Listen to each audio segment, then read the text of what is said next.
definitely helped out for the Jammin' for Zach cause. That's definitely why we came on. We wanted to help out, make Zach feel better. Yeah, absolutely. Good vibes towards you, you know. Wherever you see this video, whether it's on Facebook. Oh, sorry.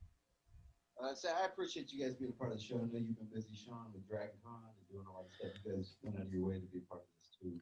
And a lot of people went out of their way to be a part of this. And that's Mm-hmm. from the bottom of my heart. Thank everybody. Tell everybody I love them.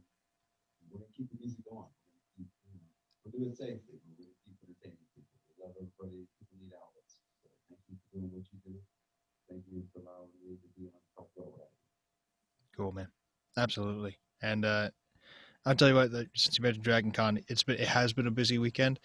One of the bigger takeaways that we all talked about is right in the podcasting and media live streaming track is its community.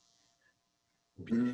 We are all creators, we're all supporters, we're all part of this. So yeah, we gotta help one another. So I'm glad we can come on and help out, or at least provide maybe a little lift or a little boost. And anyone who's watching this, in the description of this video are all the links that you can go to donate for helping Zach. Also in the Jammin' for Zach Facebook group page, all the links are also there as well. So help another musician out, help another creator out. Yes. I really appreciate you guys. I look forward to. I hope you can make it out to schoolhouse. I look forward to Yeah. You Yeah. guys are awesome. I really appreciate it. Thank you, man. All right. All right. Well, All right. until Friday. That'll be Signing off from Facebook Live. All right. Thanks a lot, Jason. Woo. Love you guys. Be good. All right. All right. Live stream over. Yeah. Freedom. All right, everyone. Yeah, take your pants off. Yeah. God. Take my madness pants off. Oh, Step into a Slim Jim. amen, right? It sounded okay. Right. Was it okay? Yeah. So like, it's funny. You're a little quiet now, but it was just the perfect volume for when you were singing and playing. Like that, because you sing out a little bit, don't you? When you I when sing you it a lot. I just get this mixer though. I'm a little paranoid with it. Just trying to figure out how everything kind of works, but it works. So. I mean, I'm old school. In that like, because I still have an analog mixer that I just take the outs and I put them in to an interface. But I love it because I'll take like a pencil or something I can erase, and I'll make marks for where I need to set my levels for different things. I like it. That's cool. That's a good way to do it. I almost did that but I figured I don't know. I fucked up. I should have got analog because now I got this thing and it's like Wi-Fi, and I had to get a router and like all this extra shit, and it's been like, and then like figuring out gain against gain and like all these different. It's been kind of a nightmare, but I'm figuring it out. The only way you're gonna do it is stick yourself in the fire, and then you learn, hey, don't do that shit. So Right. I know. I think when I started audio, I was 19. I was in a theater at Arizona State, and there was a 32 channel Allen and Heath board, all analog. really. And I mean, I loved it because you just looked at the back and you followed the wires and go, okay, it's going to this part of this rack. Yeah. It makes And sense because exactly you got a place you can follow. With this, I can't follow anything. I'm still figuring. Like I'm used to doing computers. I did QA for video games, so I know that's well. But man, I feel like I'm doing constant QA with this thing. It's not like a guarantee. And then everybody, it's really tough because right now, because of COVID, I'm asking everybody to bring their own mics. So like I'm learning about phantom mics and all sorts of shit that I shouldn't be knowing about on the fly when I'm live streaming. Like, oh, this doesn't work. Yeah. I got to hit the phantom button. Or like, Is it a dynamic mic or is it a condenser? Is it 48 volts or 24 volts for phantom power? I'm telling everybody, sure 58 just to make it easy. So, although I do like that mic a lot. But yeah, it's been crazy. It's been a learning experience for sure. But I'm happy that I'm learning. I'm happy to be doing it. I'm happy to be, there isn't a lot of people running out doing sound and stuff like that. And right now I can't see my dad because he's sick and I don't want to risk. And he's a pretty prime candidate. Yeah. So the next best thing I can do is like really honestly, like playing the music and while having him live stream has extended his life. I swear to God it has. Because he's got something to look forward to. For a long time he didn't have anything to look forward to. So that's why it's important. I find places like Schoolhouse and places like that I know. Schoolhouse is really important because that's Marietta. That's near me. That's near you guys. That place is clean. Oh. That place promotes. That place is like, it's big. They got an outdoor. They got an indoor. I think both you guys need to show up because you guys both speak the language of beer that I don't know. You know, honestly, I speak music, so I know them because of that. But if they met both of you, I bet you they would like offer you gigs or something like that, like doing live streaming for them or something like that. I hope you guys check it out. This could be a good opportunity. They're good people. I wouldn't bullshit you guys. They're good people.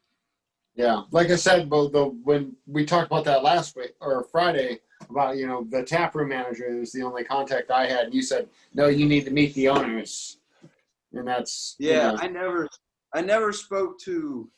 I think her name was Christiane. I tried many times, and that didn't work. Well, the guy's name is Ian that I talked Ian's to. a new guy.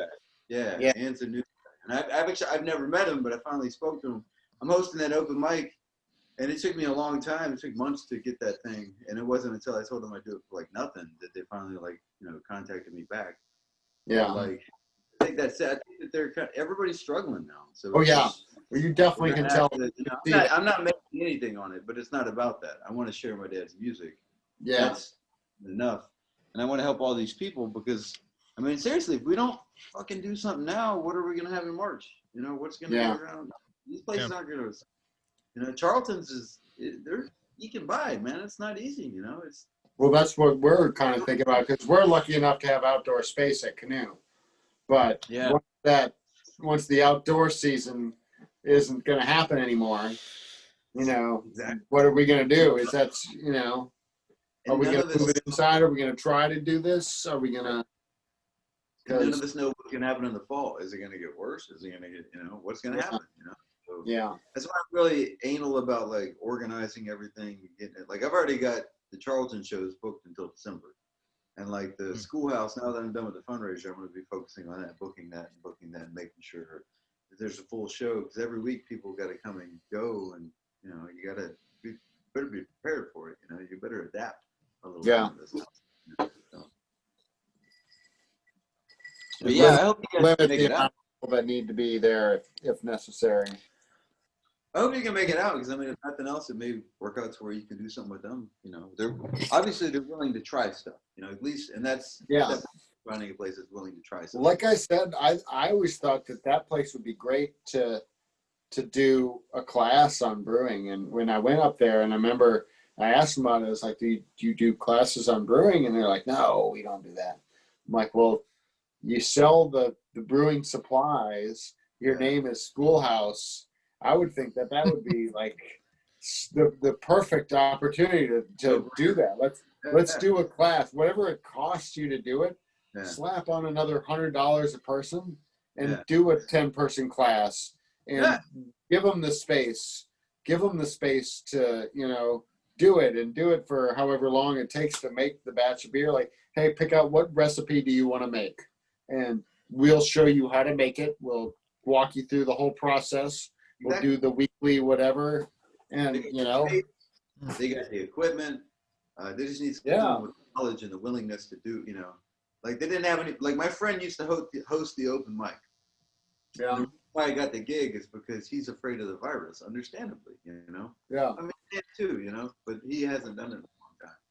So I spoke to him and made sure he was okay with me, doing all this, and he was, and all that kind of stuff. And I think it's just that they, at least at this time, they need someone just to like if you came in with that idea and you got to meet them doing this podcast, within a couple of weeks, they know that they could trust you, and then they would trust you with an idea like that, I think. Because they've got to adapt too. We've all got to adapt, Yeah. You might be the general manager of this place in a year. You don't know that, and they don't know that, but that may be the way it worked out just because that's the way things are right now, Yeah. I've done a lot of shows with them, and they're good people. So it's a genuine place. The other thing you need to think about is September 20th is a Sunday. If you guys are free, I'm going to be doing like a block. Okay. I can see I'll send you the info and make it that's cool. But this place is another place that it turns out that they're like kind of struggling to find like acts. So like on the 20th, they got like 6 hours of a block party. It's a bunch of stand-up comedians. It's a bunch of music. Where is this at? It's a place called Mill Arms Tavern. I'll send both you guys the link. when we're done Okay. with this. I've already got it Sean set up. Sean might be able to get up to that. That's actually pretty. I was surprised. I did it a few weeks ago, and they asked me to like do it again, and I told them I'd make it like a block party kind of thing. And the reason why is it's in Cabbage Town, so people are like just walking down the street, you know. Yeah. And I noticed as like people were walking, I noticed more people were like showing up. Now I don't play covers, so that's kind of a problem. If I was playing Tom Petty and shit, more people are going to show up. So that's why I purposely picked like comedians and stuff like that for the next show. Well, you can totally use someone like Dan for that. He can play covers all day long. Yeah, exactly. And like, I think the more uniqueness that they're seeing, especially now, because no one's used to shows. Everybody thinks everything's shut down. You know, if they're seeing something and they're walking by, they'll be intrigued. But that place told me that like every 3 weeks, they're a guy that books. Like they have someone books every weekend. That guy bailed out because of COVID. So that's how I got this opportunity, is because of that. So that's why I'm trying to turn it into. So if you guys, you're pros, if you guys want, I'll send you the times and the dates. Okay. I don't know if it'll just be one. I don't know if it'll be every week. You know, I don't know, whatever. But you guys are more than welcome to come out if it helps you guys. Wednesdays are definitely going to be a lot more feasible for me than Sundays. It's going to be hard for me to pull Sundays. Yeah. But Sean might be able to.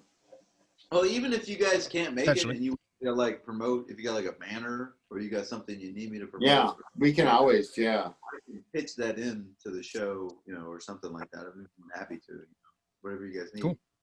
But if you can make it out, like those guys were like, the guys at Mill Arm Towns are like real young and they're real into their beers and stuff like that.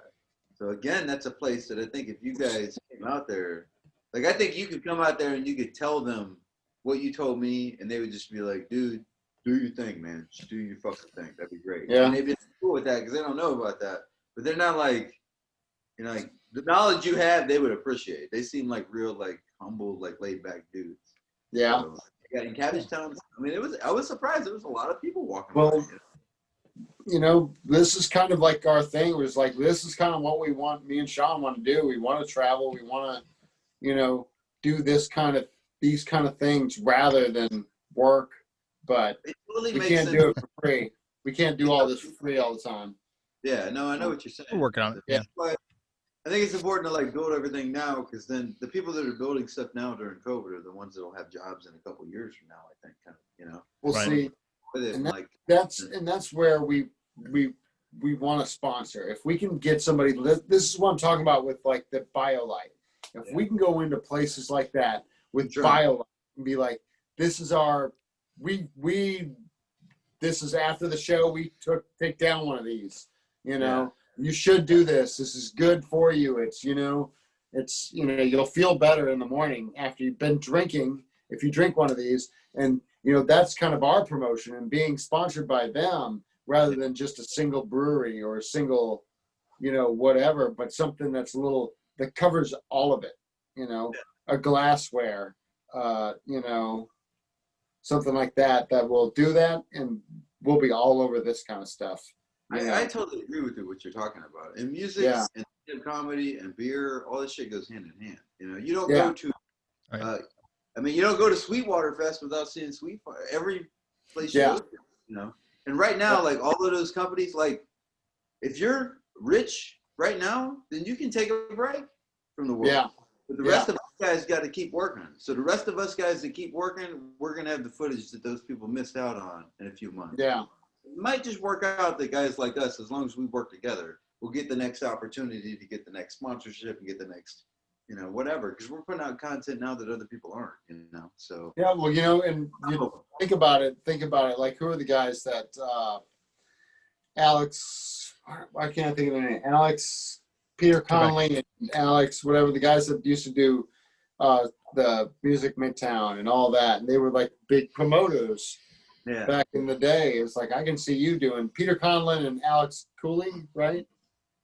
If I remember right, they were big promoters here in Atlanta in the 90s, and like they had their fingers in everything, like the Chinese New Year and all that stuff, and you know, that's what Atlanta needs, is a new kind of musical vibe to bring it back, because from what my understanding is there's a lot of bands that just don't come here anymore. And even this was before COVID, where they would skip Atlanta or they would just drive through. And sad how it's getting like that. There's no real cool music venue in here for a good act to come and play, like a middle-ranged act that they can get good exposure. You got the new Masquerade, which is at the Underground. That's a shitty area for any musician to go play because there's nothing else to do. There's nothing else to do around there at all. I used to do wrestling shows at the Masquerade, and man, it was cool. That played like a conservative right-wing character. So I that don't shit know was why they didn't perfect. keep I was that like, venue. I hated my guts because I was so like fucking vicious to him about this is heaven and all this kind of. I did one thing where there was a guy. This guy almost kicked my ass in real life because he had like tattoos all over his arm. So I figured everybody in the Masquerade more than likely has a tattoo or something, and I don't have tattoos. So I used that as like a thing to piss people off, and I would say like, you don't know how to communicate with people. That's why you get doodles all over your arm and shit like that, right? And boy, this one dude almost kicked my ass, but it's perfect for that kind of crowd. But it's not the same vibe with the like when we were doing wrestling shows in heaven. You're like the IRS man back in the WWF days. Yeah. Erwin R. Shyster. Oh yeah. I always played a bad guy. All you tax cheats out there. You look like Captain Hook. Then you're not gonna be the the best guy in the room. I think that was the same guy that was Razor Ramon, though. To be honest with you. Yeah, it's true, right? Oh man, I didn't watch as much wrestling as you guys. The Masquerade should have stayed in that same area, that Fourth Ward area, because it was a great now place. with the Pond City Market, they should have found some way of getting into that Pond City Market, because now they have that City Winery that does concerts there. But who wants to go to City Winery to see a cool band? And me and my girlfriend went there recently to see a show, and it was like it was really awkward, to be honest. What did we see? I think we saw The Darkness or something like that. Oh, really? I believe in a thing called love. Yeah. Which they had a great show, but it felt weird. It didn't have the same vibe as the old Masquerade. Yeah, the Masquerade. I've been to the new Masquerade. It's just it's not. So I've only been to the new one because I don't think I was here for the old one. Oh, the old one was awesome. It was like an old warehouse. That's what the new one kind of looks like. I mean, it's from outside, it looks like a 3-tier outdoor strip mall. Yeah. Well, that's what it was. But the inside looks like it's an unfinished office studio warehouse space. So the old one was like an old style warehouse or mill or loft kind of thing. Yeah. And like I saw Blink 182 there. It's fucking awesome. I saw Kid Rock there open for Head PE. I saw Dirty Heads play there. I saw Newfound Glory and Yellow Card and the Same Ticket and some of the best shows I've ever seen were at that venue. Sorry you never saw anything there. Josh, if you remember Josh Fisher, Grandpa Josh, he hated that venue. I don't know why. He would go to shows there. He liked the shows there every time, but he was one of the people that lived in the neighborhood. So I guess there was a lot of bullshit that came with having something like that in the neighborhood. Sure. So he didn't like it there. So he was glad to see it go. I mean, there were venues, a lot of venues like that I grew up with in Phoenix that all disappeared. And I don't really want to blame it on gentrification, but it was just like this is old. We should build something new. But it's fine. Why would you shut this down? There's same idea. There's no mid-tier or in between dive bar starting out and mid-tier, where you have a nice place, but it only seats 100 people. Yeah. What's wrong with that kind of bar? There were so many of those that I saw some amazing bands that were going nowhere. It's a shame seeing there's a place in Chattanooga, school. I can't think of the name of it. School something, but it just closed down. I'm kidding.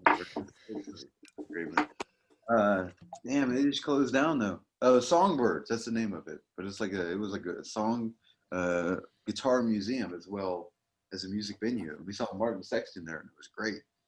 But Cool. they didn't make it either, which is too, it's a shame, man. I don't know. We gotta get this shit fixed. Like, this is not good. Messing up like everything from entertainment. Like, it's crazy. Oh. That was what I was telling you. Like, so I went to high school and college in Phoenix, Arizona, and so I was born there. I'm an Army brat, so I went to like 9 different elementary schools, and then went to high school and college in Arizona. But like 9 different elementary schools around the U.S. So like but like that's my home overall. Like that's where I grew up. Like my formative years. But anything that was like by the time that I could like start like trying to sneak out to see shows, or was old enough or had a fake ID to go watch something and go to a bar, from the time that I was like 16 to the time that I was 21, 22, I want to say 60-70% of those places shut down. It was just because I mean, because a lot of them were like, there were holdouts from like when my parents were in college. And then sure enough, I'd tell them like, oh man, I went to Bandersnatch last week, which is like this old Irish pub near Arizona State. Next year, gone. Like, oh yeah, some venue bought it out, and they just, instead of doing anything with it, they just shut it down and eventually just demolished it and built an apartment complex. Yeah.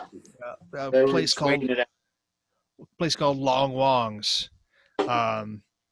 which is again this kind of dive bar. They were famous for wings, but they always had live music that was actually like good shows. The Yucca Tap Room, just all these places that were just lower mid tier, but just cool old venues. They, even if there wasn't smoking inside anymore, you could still smell smoke from 40 years ago. Crazy. Crazy. I don't know. It bums me out that so many places are victim to, well, we could do something else, or well, we could make more money. Well, you could, but you could also screw up something really good. True, yeah. I think a lot of places aren't using social media correctly either, too. At least the places I'm playing at, they're not like, they promote, but it's like maybe at the last second. Yeah. Like that's why I like promoting, because like I've been an actor for a long time, and there's a lot of shit I haven't gotten credit for, and it kind of pisses me off. I'm not gonna lie. So I don't want to do that to somebody else. If you do a show, if you're gonna be part of a show, you should get promoted. People don't know. It's crazy how many, like I have a Von Stein music page, and then I got a personal page, and I share all my shows from there. But a lot of venues won't share them from their page, and to expect your venue, your customers to know to look at my pages is like that's. Yeah, you should have the link. Yeah, if I was Led Zeppelin or some shit like that, great. But I'm in Von Stein, and people don't even know how to pronounce my last name, so it's not going to help you. Yeah, that's a dig. I mispronounced his last name on the show. I don't mean that to be a dig. It's happened. It wasn't a dig from yesterday. I don't care. That's the truth, It's like, it's always irritated my dad, and it's kind of irritated me a little bit too. So that's part of the reason why I want to get the name right. So Von Stein. I'm sorry. It's fine. I don't care. I probably said it wrong too until again. So now I can't even be mad because this whole fundraiser I've been mispronouncing so many names of people. I get a whole new perspective on it. I get it now. Like I totally, I can't even say mesothelioma or mesothelioma. Yeah. See that right there? That was sounding beautiful. That shit was textbook. I do voiceover, man. I do voiceover. That's it. Yeah, I'd be freaking. If I got that audition, I'd be freaking out because I couldn't say that word, which is probably the point of the audition. So I was doing a commercial for Iceland tourism, and one of the words, there's 2 words you had to pronounce, and one of them is the largest volcano in Europe. It's Eyjafjallajökull. And it took me 10 minutes of just like, I had to phonetically write it out with little hyphens. I'm like, Eyjafjallajökull. Okay. Dude, that's great.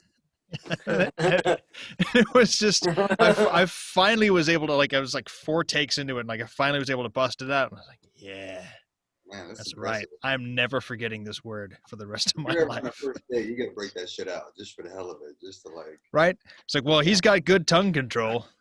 Yeah, Got a exactly. trip Right? there? Did they give you a trip there for learning the word, name of the mountain? They Good. should have. Get a free. Yeah, you should. Get a free Well- trip there to it. The other word you had to know was they have a large steeple in I actually forget the name of their capital city. It was like Reykjavik. or something. Reykjavik. Is it Reykjavik? I know that. I knew Reykjavik. Yeah. Reykjavik. But Yeah. the name of the chapel is That. There's my Holtzkronskirka. geography background right there. But yeah, you had to say the name of the church. It was just Holtzkronskirka. Man, did you get the part? Yeah. Oh yeah. Man, awesome. I'm happy you got the part. Fucking right, he did. It's like, you sound Anglo enough. I guess I am. That's good. I think I would not have got that. I would have messed that up for sure. I would have beat myself up too much. But I mean, I leaned into voice because I love acting. Like I said, I got a degree in theater, but I have a couple back injuries that I was only becoming aware of as I got into theater. So I just have a rigid posture. Like I love movement. I was a dancer, but overall, like if you put me next to any other actor, I just look more rigid. And I was like, you know what? Maybe being in front of like that kind of movement and stage and a large audience with no video reinforcement, maybe I'm more of a voice actor. yeah, I know what you're Okay. saying. I messed up my spine, and I messed up my Yeah. back. I did a disc, and I messed up my neck, all in wrestling, all the worst spots. And it kind of changed my posture a little bit, so I could see where, you might not. Yeah. Yeah, I can understand where you come from. Posture is a big part of acting that people don't really. It's not just your Yeah. face, your whole demeanor and your whole everything you're doing. Yeah. Tough. I Man. mean- What happened? Lots of things. I've been in 3 car accidents. I fell off a ski lift when I was a kid. Jeez. There's a place called Sandy Beach in Hawaii, in Oahu, and it is the number 1 or number 2 cause of cervical spine injuries in the U.S.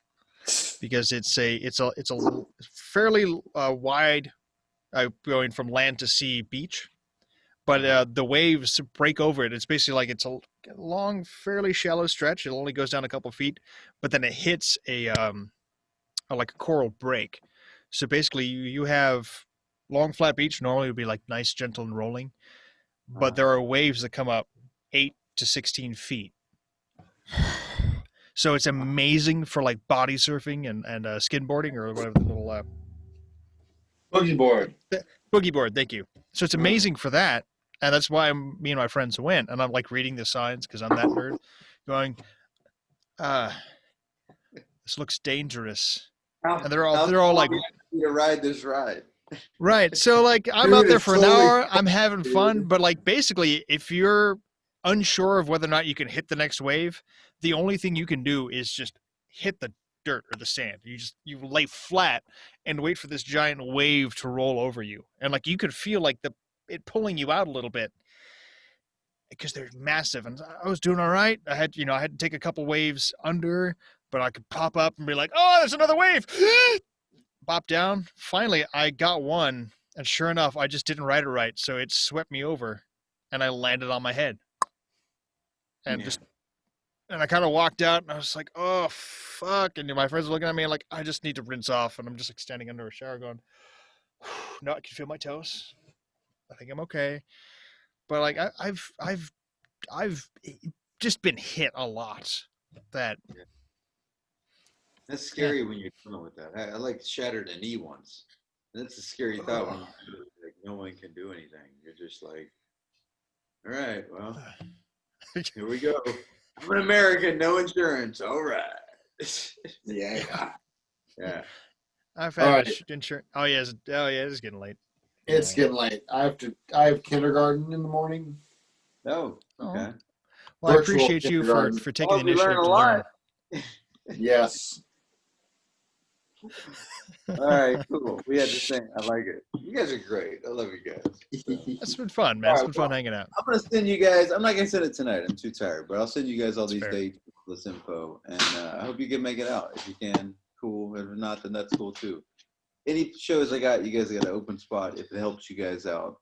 And Awesome. I really enjoyed this. I thought this was great. Thank you guys for letting me in your life. This is great. So you gave me some cool stickers. I appreciate it. All right. Awesome, man. Well, take care. All right. All right, good. Thanks a lot. Good night, Guys, be gentlemen. good. Love you guys. Be good. All right. Later. Cheers. Bye.